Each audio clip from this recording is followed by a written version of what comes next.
All right, here we are today. Today we're going to do something a little bit different. What the heck are we going to do? Well, we just had the 4th of July. You guys all know that. So we're going to make hot dogs. And I know what you're thinking. You're going to make hot dogs, really, you lazy bastard? No. We're not just making hot dogs. We're making nacho hot dogs. So here's what we're going to be doing. Check this out. This is a recipe that I was inspired by the Barbecue Pit Boys. You can check them out on YouTube. They're really good. We're going to make up our own little taco seasoning, okay? And the reason I like to make my own, and you don't have to, you can buy the stuff in the store, and that works just fine. You guys know me. I like to make things myself. So we got a little coriander we're putting in there, a little bit of oregano. You're thinking, oh my God, Italian seasonings? What are you even putting that crap in there? I don't know. Why not? Ground turmeric, oregano, and we're not using a whole lot. Just a little to spice up our life. Of course, we got our paprika. And measure, yeah, well, whatever. We don't measure things. We throw the spoons away. Some ground cumin. That one's about empty. We'll just use it all. Yeah, we don't need that. Cayenne pepper. Now, this is where you start getting that little bit of heat like you do for tacos. We're just going to use about maybe a half a teaspoon, maybe a teaspoon of that. Again, make it how you like it. Of course, we got to have our ground pepper.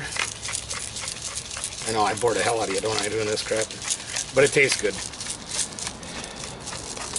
And again, today is probably going to be some broken up videos on Facebook.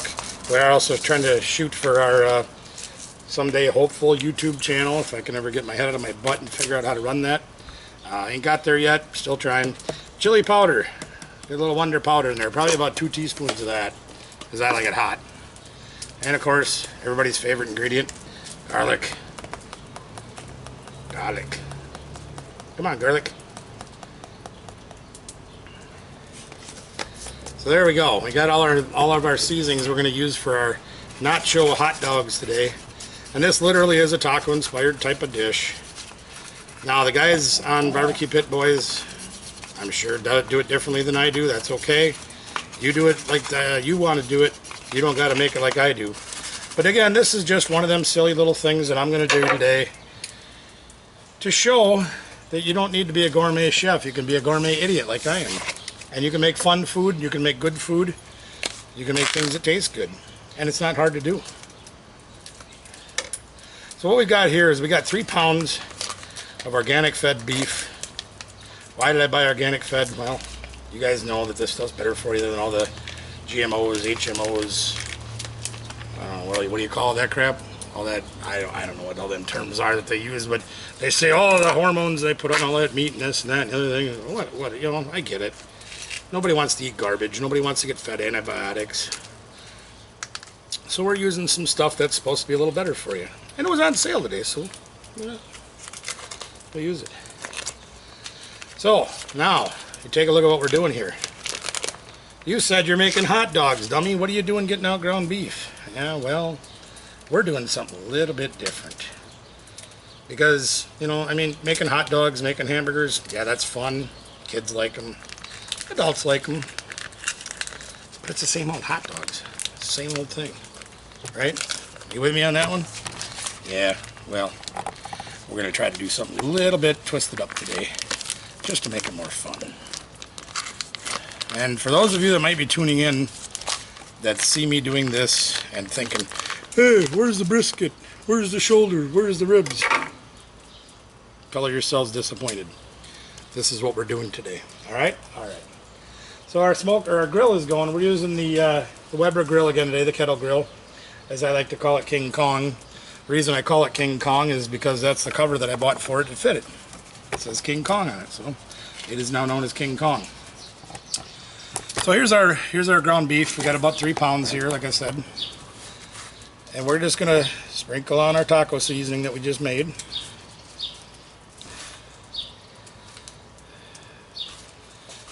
You guys must think I'm nuts, huh?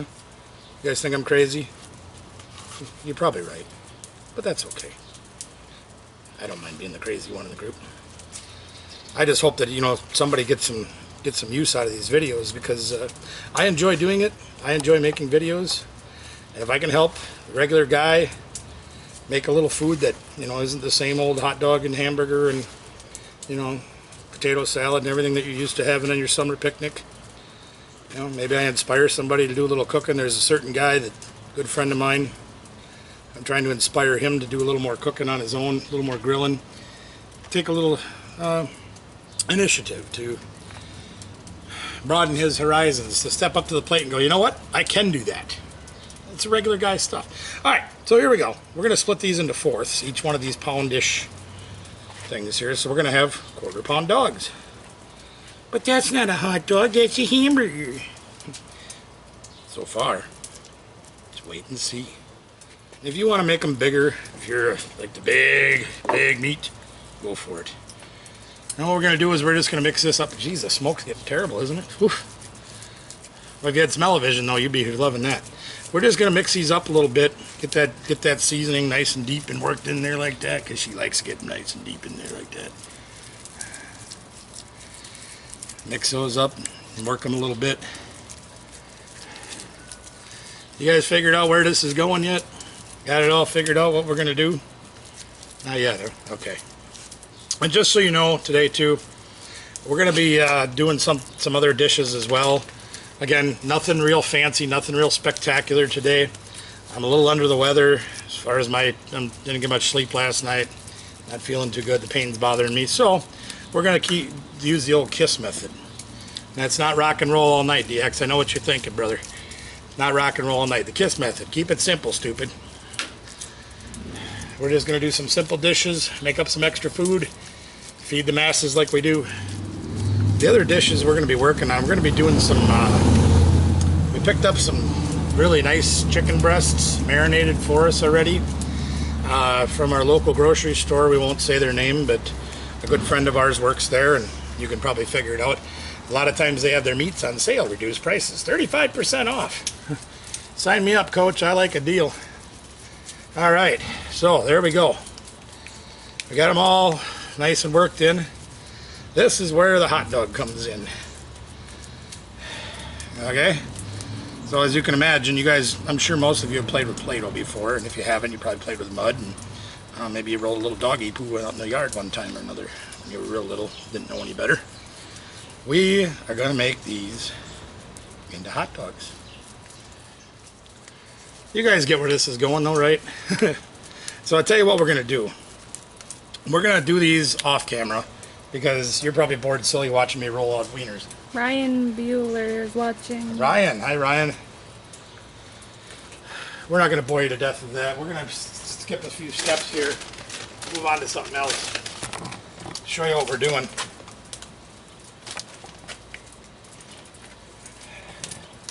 And like I said, we'll do this part, the rest of this part off camera, and come back on a little bit and show you how this is going to turn out. We got your nacho chips. They're nacho chips, they're my chips. Yeah. So we're going to take some nacho chips, and you can use your favorite brand. Anna Bennett is what I say. Who? Anna Bennett. Oh, Anna. Yeah, Anna. I haven't seen Anna in a long time. Hi, Anna. You got some helpers down there. Yeah, I see that the mascots are down here helping me clean up the floor just in case I drop anything. Pretty cut and dry what we're doing here. Take your favorite nacho chips if you like the, we call them dare eat those, because you might dare eat those, you might not. These are a different brand. You can buy the cheap ones. They're going to work just the same. We're going to get these all mashed up nice and small like. Man, it's hot out here today. I thought it was going to be cooler today. That's why I thought I'd do this today. Wrong answer, reindeer. It is sweaty.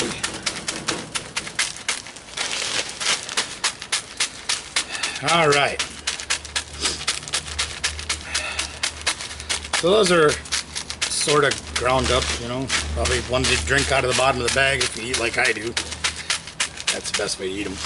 We're going to put these out. If I get a frippin' plate. There we are. All right, here we go. So,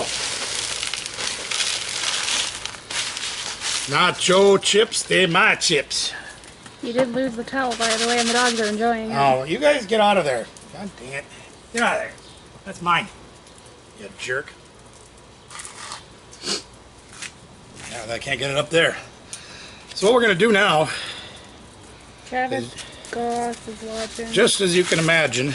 Travis Goss is watching. Travis, I bet he doesn't think it's hot up here. He lives down south now. He probably like, yeah, you wimp, you can't take the heat. You know what? You're right, I'm an Eskimo. I can't take the heat. All right, so there we go. We got our nacho chips on our hot dog. Okay, so there we got that. And if you want to smash them up smaller, it would probably be a good idea because they'll stick better, you'll get more coverage, but it's still fun, you know. And I'm too lazy to sit here and pound them out as well as I probably should, but there, you get the idea. You know what to do with this. So we're going to take these, set them aside while we get the rest of them done. Okay. And just before we cut off here for a little bit while I finish these up, I'm just going to talk to you briefly about the grill, what we're doing over there today, and show you kind of what's going on so you get an idea of how you can do this too. You can do it. We'll put them aside for right now. So if you want to mosey on over to the grill here for a minute, I'll just talk you through this quick. Show you what we got going on. Throw things on the ground. There we go. So again, what we're doing is we're using King Kong today. This is our 22-inch kettle grill, Weber. Remember our rummage sale find that we got for 50 bucks? Fantastic grill. Love this thing. Ali Bar. Ali? He's watching. Yeah, Ali's cool. He's a wrestler from out in South Dakota. He's a good guy. I got a lot of respect for that guy. You got 6 watching right Yep. now. So what we got is we're doing offset today, okay?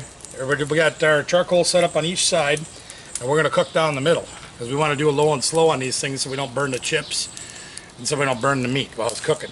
So we're going to do offset or indirect heating. You're going to have heat on each side, nothing in the middle. So we're going to come back in just a few minutes. Once I get these things all rolled up, we'll get them on the grill. We'll get them started, and then we'll start prepping some of the other stuff that we're making for our other meals today. So check on back with us in just a little bit. Okay, we're back. Guess what? Hi, Beck. Grill's just about ready at the temperature. We're almost ready to start cooking, but before we do, as you guys probably saw in our last video or our first video or somewhere or other, you probably do this on your own, we don't like to cook with a dirty grill. So we're just going to take our wire brush. Now, before the food police get all mad and say, oh my God, you're using a wire brush, you're going to put one of those in your mouth and go to the ER to get it removed. Yeah, I've heard that before, and you're probably not wrong, okay?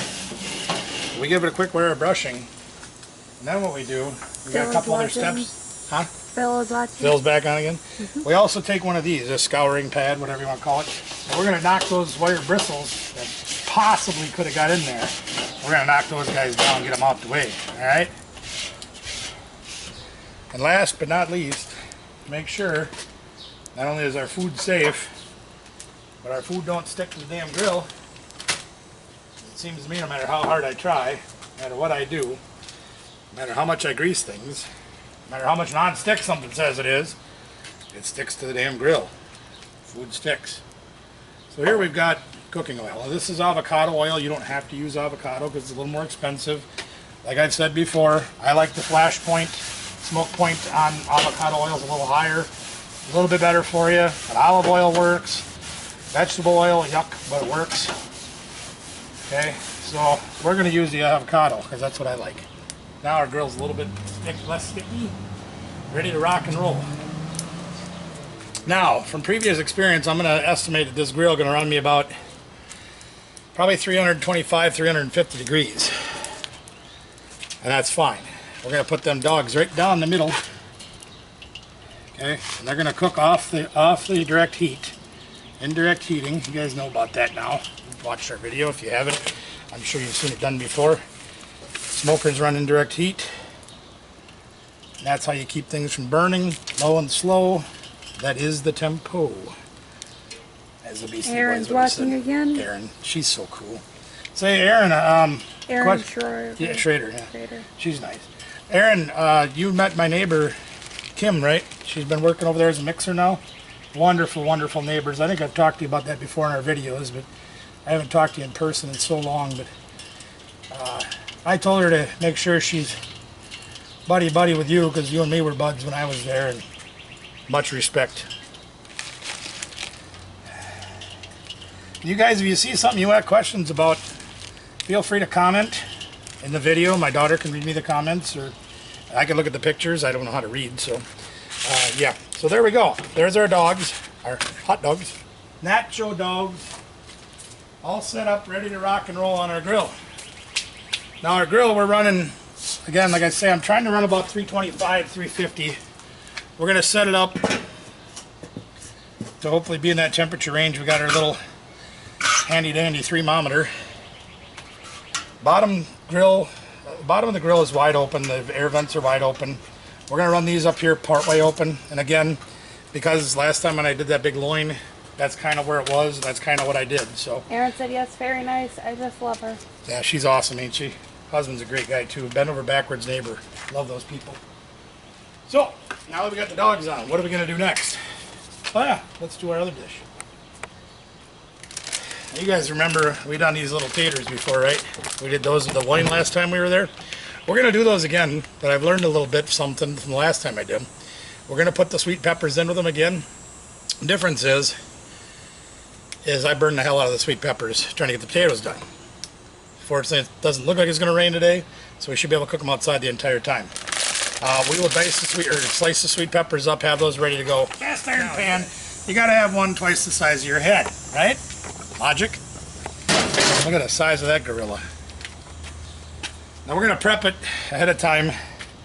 And again, you guys know a lot about this stuff. You know, if you work with cast iron, you watch a video on cast iron, you want to keep your cast iron nice, this is the kind of stuff that you do. Now you don't have to do this exactly how I do it.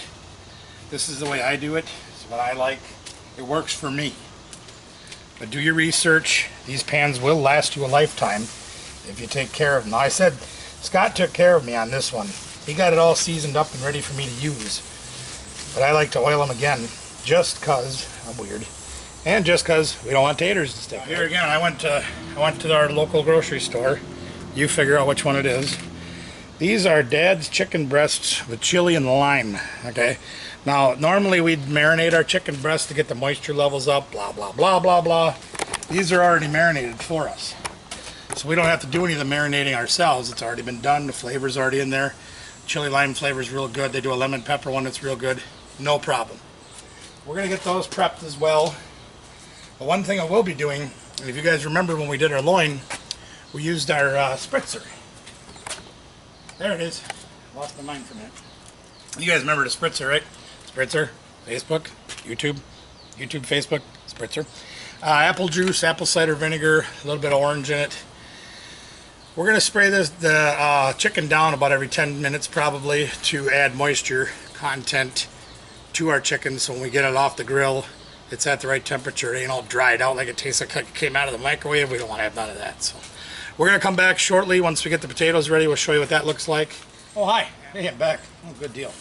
Hey, guys, listen, just taking care of a little business here, sharpening our tool, because everybody knows having a sharp tool is very important when you're working, right?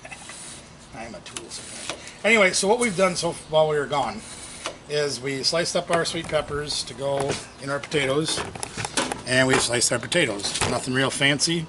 You know, y'all know how to do that stuff. That's why I didn't bother showing you and wasting your time. You guys remember from the first video, if you haven't seen it, we'll tell you again. This is a garlic pepper mix, got a few other blends of things in it. A little salt, a little pepper, a little garlic. We're going to use this for our seasoning when we do our potatoes. We'll show you that when the time comes. Carol Castle and Phil's watching. Hi, Carol. I miss you, Carol. Welcome back, Phil. Welcome back, Phil. Phil's the man. We're going to move Big Daddy out of the way over here for right now. It's been about 15 minutes that our hot dogs, nacho dogs, have been on the grill. So we're going to check those out. Now, one thing I will point out is, again, I'm still learning the little quirks and tricks into the trade. I can't speak English anymore. I'm still learning how to use this grill a little bit. And she's running pretty hot. She's running about 400 degrees, which is a little hotter than I planned on. Not a big problem. What we're going to do, I can figure out where I put everything because I'm getting old and senile. We're going to check these burgers out, or these burgers. I swear it's contagious. There's what we got after about 15 minutes. These guys look like they're coming along pretty good. And just to make sure we get a little bit more even cooking, we're going to flip them over. Okay, just give them a little turn. I might leave the lid off for a few minutes just so they can not burn. But they're sizzling. They're doing good. They're doing good. They are doing good. Yeah. All right. We got chips all over the bottom of the grill. Guess who gets to clean the grill tomorrow? Me. That's all. All right. So there we got that. They're coming along nicely, looking real good. We're gonna temp check them when we're off camera, just to make sure that they're at edible temperature.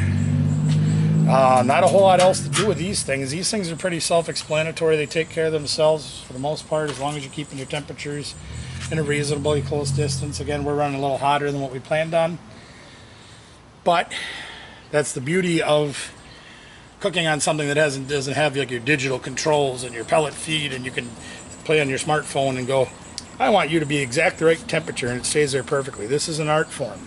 This isn't science, for me anyway. But I enjoy it, so that's why I like doing things the old-fashioned way. There's our lid, back on, ready to go. So we got about another 15 minutes before those get done. Excuse my back for a minute there, sorry about that. In the meantime, these are what we're going to be using for buns, okay? Now we picked these up at our local discount store or wholesale food store, or one of those big chain places where they make you wear a mask all the time. We don't have that one here, but we have another one. Not your normal hot dog bun, it's a hoagie bun. Probably not as good for you as some of the other buns, but that's okay. So we got these all ready to go. We're gonna get these cut open so they're ready for our dogs when they're done. We're gonna get our condiments and things ready for these nacho dogs. Nacho dogs, I love that saying. We'll get things prepped up, get them ready to go. Probably about another 10 or 15 minutes we'll be back on, hopefully to show you the finished product and to make you jealous because we're going to eat some and you're not. So, like an idiot that I normally am, whatever. I'm trying to remember how many things I'm trying to do today, and I just, like I said, I'm not feeling that great, so it's been a little bit difficult to keep track of. Forgot about doing the chicken. We got the chicken. Now we got these all set out here ready to go. Now you can see, if you take a close look at those are already marinated. They already got a lot of nice flavor. These are chili lime, like I said, from our grocery store, not too far away in town here. I'm sure you know what the grocery store is. If you don't, ask. We will tell you, but we're just not trying to plug any particular business. So the way I've got the grill set up right now, as you guys know, is offset. We got heat on this side, heat on that side, and nothing in the middle, right? I'm gonna get this lid out of the way because I need the room. So what we're gonna do while our dogs are cooking, not you, Scooby, you're not cooking. We're gonna put this chicken on and get this started too. So I like to sear the chicken a little bit. So we're gonna throw that right over the heat, okay? We're gonna put that right over the coals because we want that to cook a little bit. And part of the reason I like to do the searing, the cooking directly over the heat like this to start off with, is this will kind of help seal the outside of this chicken, even though it's skinless, and boneless, heartless, and hopeless. That's another song, I can't remember. Anyway, this will help kind of seal in some of that juice. Now, you guys remember I told you these are already marinated, so we don't need to juice them too much. But it's still very important with chicken, especially boneless, skinless chicken. It doesn't like to hold moisture. Now, you guys have all made chicken on the grill, and you take it off, and it's like, it's a little dry. Hopefully, things go right, which once in a while they do. That won't happen with this situation. Now, one thing I do want to add, and again, this is personal preference. You don't have to do this. You can do these plain if you want. Because I like to add a little cracked pepper. Because I'm cracked sometimes. We're going to add a little bit of cracked pepper to these, just to give that extra hint of flavor, a little something, something. And by the way, if you guys don't have one of these things, you can use pre-ground pepper you can buy in the store. Nice, cheap, easy to buy. I bought this thing at a garage sale for $1. I mean, why not? I like it better when it's fresh. Alright, so we got our chicken on. We're going to let that go for a few minutes on each side, probably maybe 5 minutes on each side, just to get them nice and sealed and seared up. By that time, we should be pulling our dogs off. And what I'm going to do is I'm going to move the chicken to the middle so it can do a little more low and slow. And that'll get it thoroughly cooked all the way through. So we're at a safe temperature with chicken, as you know, is 165 degrees. We got to get that up there. We'll put them in the middle so they don't dry out. So we're going to put the cover back on. We're going to let these go for, I said, about 5 minutes, maybe just a little while, to get that chicken seared up on that side. We'll flip them over. Get them done on the other side, and then we'll move them to the middle when we pull the dogs off. So anyway, we'll put the chicken back on, or chicken over, chicken in the middle, dogs pulled off. 10 minutes, we'll get that done, assuming all the temperatures are good, and see you soon. What do you guys want? Oh, yeah, you're here to see things, yes. Okay. I forgot what I was doing for a minute. So, chicken's been on for a little while. The dogs, I just checked temperature, about 155-ish degrees. So we call that about medium to medium well. Good place for burger to be, right? Right. Safety first, right, kids? Not. There's what we got going on. You can see the chicken. We got her flipped over. Got a little apple on them. We're doing nicely. Once we pull these Carol's dogs, watching. Once we pull these dogs off, we're going to be moving the chicken to the middle.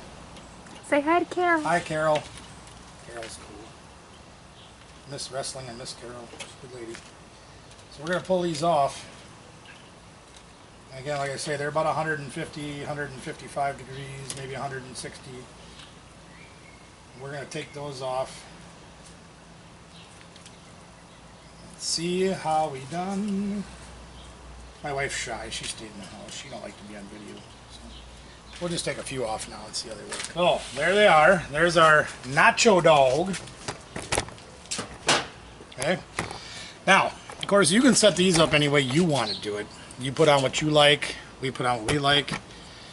And you put on what you don't like if it makes you feel better. I don't care. So we sliced our hoagie buns. Now, I try to think ahead a little bit because I know how messy this kind of stuff can get. I'm going to put my salsa on first. That way it stays in the bread a little bit. And I know, you're using a fork for the salsa, dummy. Where's your spoon? Yeah, I ran out of spoons. That's the way it goes. The fork works. We're getting the salsa on. So we're going to put the salsa on there. And we're going to put the sour cream on first. Why? Because I know if I don't, and some of it doesn't soak into the bread, it's going to end up all over my face and on my shirt. And you guys will make fun of me and say you're a slob. And, you know, won't be wrong. Yeah, so there we got that. Now we're going to take one of our dogs, put that on there. Should have made them longer. I didn't realize how big these buns were. A little bit of green onion. Yeah. A little cheese. We're from Wisconsin. You gotta do a lot of cheese. Well, yeah. A lot of cheese. Black olives. Gotta have black olives, right? And everybody's favorite bonding adhesive, jalapeno peppers. Jalapenos. Jalapeno. You lappin'? Oh. Now, you can make these for a meal, like if you want to sit down and have your chips at your barbecue. However you want to do them. Me, this is a snack. This 1,200 calorie, 12-inch long, heart attack waiting to happen snack. Let's see how we did, shall we?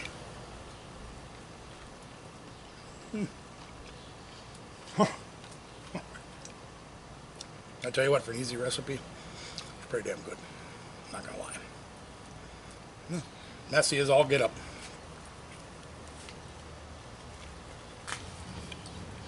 The chips give it a little bit of a crunch to offset kind of the gooey, dewy taste of the sour cream. Ground beef is phenomenal. You guys want a bite? Here. Oh, no, you can't have any. That's right, you're on the phone. I forget. 6 feet away. Yeah, you got to be 6 feet away, so you can't come through the phone and get a. But you know, seriously, guys, it's not a hard recipe to do. I literally watched a video on TV, or on YouTube. And Barbecue Pit Boys said, "Well, this is how you do it."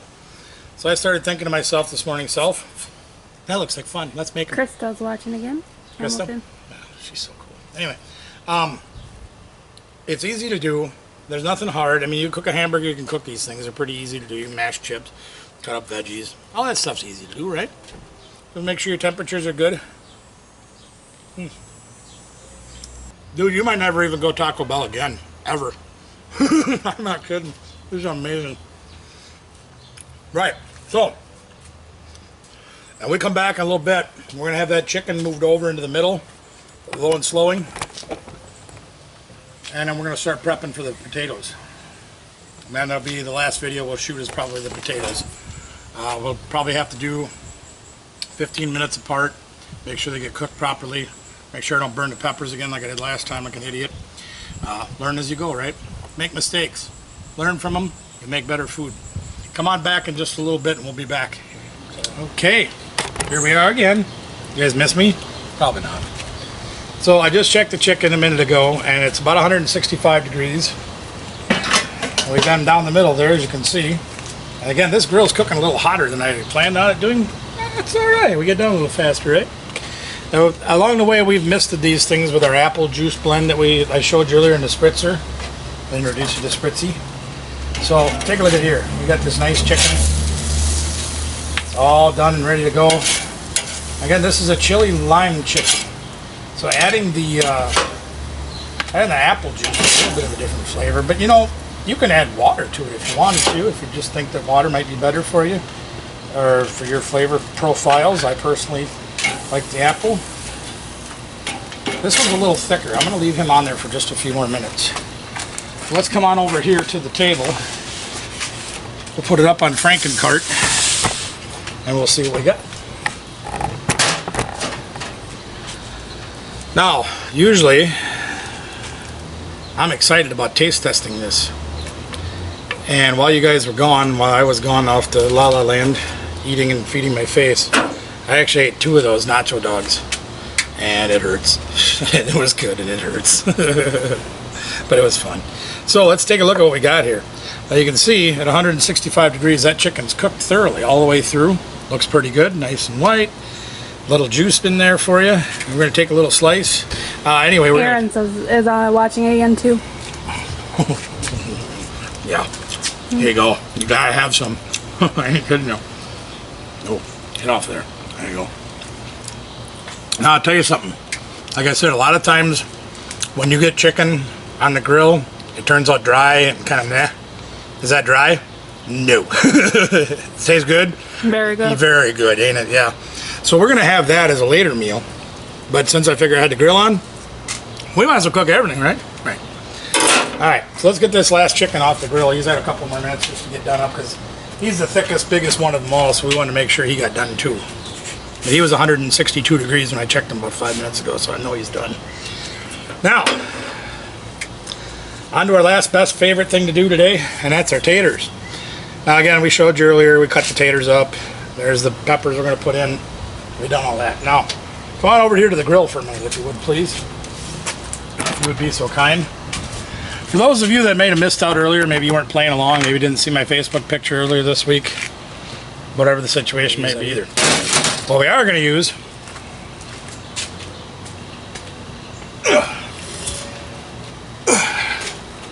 just in case you didn't see it before, we got Big Daddy fry pan. This thing's so big it barely fits on my grill. Now again, I like to use cast iron because cast iron gives you the most even heat. Now this isn't a true cast iron. This is actually made of 14 gauge high carbon steel, which will act just like a cast iron pan.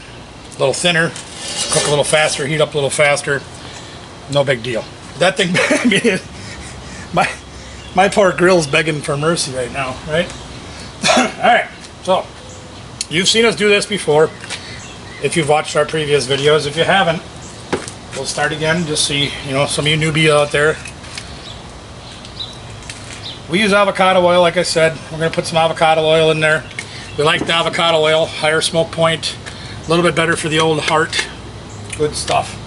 But you can use olive oil, you can use vegetable oil, you can use motor oil. No, not motor oil. 10W30 doesn't work in this recipe. Alright, so here we go. Now our butter kind of melted on us today. You know what? That's not going to work. You know what that means, right? We were going to put in maybe like 3 or 4 tablespoons of the butter. Nah, we'll just put it all in. It's melted. But if you just do this kind of thing once in a while, like we do this, what, every couple of weeks or so, maybe? You know? It's not going to be the end of the world. And take it from me, a fat guy with a bad heart, and all that stuff going against me. I still don't mind it. My doctor says my heart's doing good since I had it fixed up a couple years ago. Everything's okay. Moderation is the key, folks. You don't want to do this every day, but you can do it here and there. All right. Here come the taters. Butter's melting away. Pan's heating up real nice. Ridiculous to use this big of a pan. No, we don't want those yet. Nope, not yet. We learned our lesson last time. Alright. Cracked pepper. For all those crackpots out there, we use our cracked pepper. Crock-pot? Crackpot, crockpot, crack in the head, cracked foot, whatever you want to say. Cracked pepper, right. And the other seasoning we're going to use, like I showed you earlier, we've used in previous episodes. We bought this from an Amish store. And this is garlic and pepper, and here goes my eyes. You ready for this? Salt, pepper, garlic powder, sage, oregano, a few other smaller ingredients that really don't matter for anything. Fantastic blends. Now you can use the blends that you want to use. You could just use salt and pepper. You know, haha, push it. You know, that kind of thing. No, that's not right. We like this stuff. We've been real happy with it. Only like $1.50 for this big container. Tastes real good. Works real good. We need more. My hands aren't working so good right now. There we go. Now we got some seasoning in there, right? Right. Now, again, if you remember the last episode we did this, we got rained out here. I had to take them in the house and like finish cooking them. It was just a big pain in the arse. Well, we're not going to have that happen today. We're just going to get them all done out here. The sky's been holding out even though the weatherman says it's going to thunderstorm this afternoon. Supposed to be about 5. Yeah, we got time. Anyway, so there's our potatoes going. Again, real simple ingredients, nothing crazy going on. One thing else, the other thing I'm going to add too, and again, I'm waiting to add this for a minute while these potatoes fry. My favorite ingredient of everything, garlic. Gotta have garlic. If you ain't got garlic, you ain't got it. All right, so we got our oil, we got our butter. Way too much butter, but you know what they say about noogies, right? Tough noogies. Anyway, noogies. So we're gonna get these potatoes cooking. Now this side of the thing's cooking a little hotter because we set our grill up for offset temperatures, so we've got a little more heat on one side than the other, and that's okay. You guys can see the potatoes are cooking nicely, but they're gonna take about 15-20 minutes, probably in that neighborhood. We cut them small so they cook a little faster. They'll fry it nicely in there. In about 5 minutes or so, I'm gonna be adding our peppers to the mix, our sweet peppers that we cut up earlier. We'll add those in there to get that extra layer of flavor, that extra bit of crunch when you're eating the potatoes. You have mushy, nice, squishy potato, and then you'll have a little bit of crunch in that pepper. Just fantastic flavors. And I ain't gonna burn them this time. So what we'll do is we'll get these potatoes done. I'm probably gonna reconfigure the charcoal in the grill. I'm probably gonna dump the baskets out and get it out in the middle. I might have to add a little bit more to get the heat up so I can, okay? So we'll be back 10 minutes, 15 minutes, something in that neighborhood, okay? So don't go away.